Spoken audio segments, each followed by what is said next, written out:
டெல்லியில் தெருநாய்களை சிறைபிடிக்கும் உத்தரவுக்கு எதிர்ப்பு தெரிவித்து சென்னையில் 500க்கும் மேற்பட்ட விலங்குகள் நல ஆர்வலர்கள் பேரணி சென்றனர். இது தொடர்பான கூடுதல் தகவல்களை தருகிறார் எமது செய்தியாளர் ரகுபதி. முழு விவரங்கள் என்ன?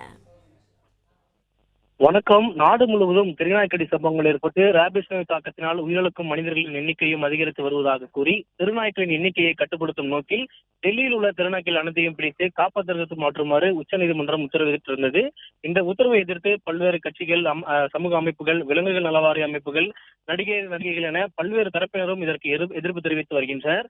அந்த வகையில் நாய்களை சிறையில் அடைப்பதை எதிர்த்து புதுப்பேட்டையில் உள்ள லாங்ஸ் கார்டன் சாலையில் தொடங்கி எழும்பூர் ராஜரத்னம் மைதானம் வரை பல்வேறு விலங்குகள் நலவாரிய அமைப்புகள் சார்பில் இந்த அமைதி பேரணி தற்போது நடைபெற்று வருகிறது.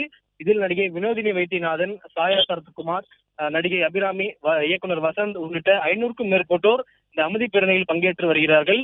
சிறையில் அடைக்கும் இந்த உத்தரவை திரும்ப பெற வேண்டும் மற்றும் நாய்களுக்கு கருத்துடை செய்ய வேண்டும்.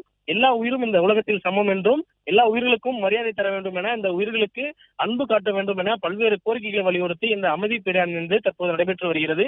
இந்த உத்தரவை திரும்ப பெறும் முறையில் எங்களுடைய போராட்டம் தொடரும் என்றும் இந்த போராட்டத்தில் தெரிவித்திருக்கிறார்கள்.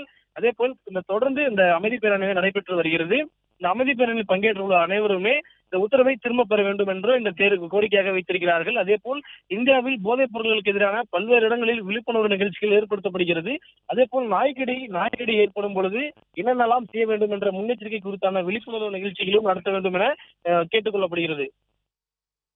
பிளே ஸ்டோர் மற்றும் ஆப் ஸ்டோரில் இருந்து பாலிமர் செயலியை QR கோடு மூலம் பதிவிறக்கம் செய்யுங்கள்.